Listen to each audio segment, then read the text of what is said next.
Well, good morning, everyone. Buenos días a todos y todas. It's very good to be with you today, and it's especially good to be with our colleagues, Secretary Barcina, Secretary Gwen Morostro, and my good friends as well and colleagues, Secretary Armando, and of course, Trade Representative Tai. I'm also looking forward, I must say, to Alicia, to seeing you next week in Mexico to pursue our security dialogue. Before I get into what we've been doing today, let me just take a moment to express deep condolences on the passing of Senator Dianne Feinstein. I had the privilege of serving in the Senate when Senator Feinstein was there. Had an opportunity to travel with her, including to the Middle East. She was a trailblazer in American politics, an influential voice for strengthening U.S. national security and making it more inclusive, including through her leadership on the intelligence community. And she was a strong advocate, as everyone here knows, for closer ties with Mexico, just over the border from the state that she loved and served so admirably for decades.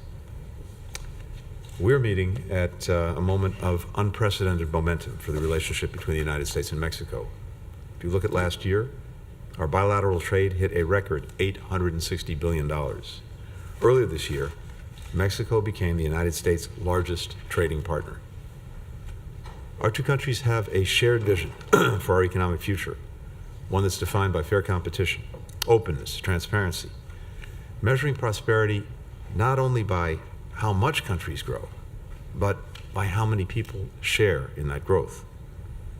As we discussed this morning, by creating the right incentives and business environments and harnessing our two nations' respective strengths, we have a tremendous opportunity to make North America the most competitive, the most productive, the most dynamic region in the world. That's what this dialogue is fundamentally about. We're continuing to strengthen, to expand and diversify supply chains in emerging industries like electric vehicles and semiconductors. Today, in fact, we're launching a joint semiconductor action plan to accelerate our integration, to scale our efforts, to attract new investment. Under President Biden's leadership, we're building regional clean energy technologies and semiconductor supply chains through the Inflation Reduction Act and the Bipartisan Chips and Science Act that will drive our economies through this century. Mexico's overhauled one-stop shop website is providing prospective investors the tax and regulatory information that they need to take advantage of this landmark legislation. And we're taking steps to improve and strengthen even more our border coordination, like piloting a model port to streamline inspections and finding ways to reduce wait times, making it easier for people and goods to cross legally while strengthening our capacity to deal with fentanyl and other illegal narcotics. We're also addressing the root causes of irregular migration by boosting economic opportunity.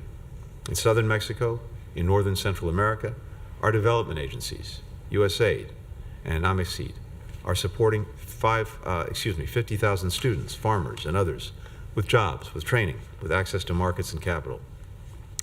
When people can make a living, when they have confidence in their economic security, when they can put food on the table for their kids, when they can build a future at home, that's exactly what they'll choose to do. And they're less likely to undertake the very dangerous and hazardous journey north. We're collaborating to ensure that workers on both sides of the border are prepared to succeed in the industries of the future. That includes partnerships like the one between Arizona State University and the National Technological Institute of Mexico, offering Mexican students an 8-week English for the semiconductor industry course. This work on workforce development, on skills, is essential to our economic partnership and, again, to strengthening our joint competitiveness.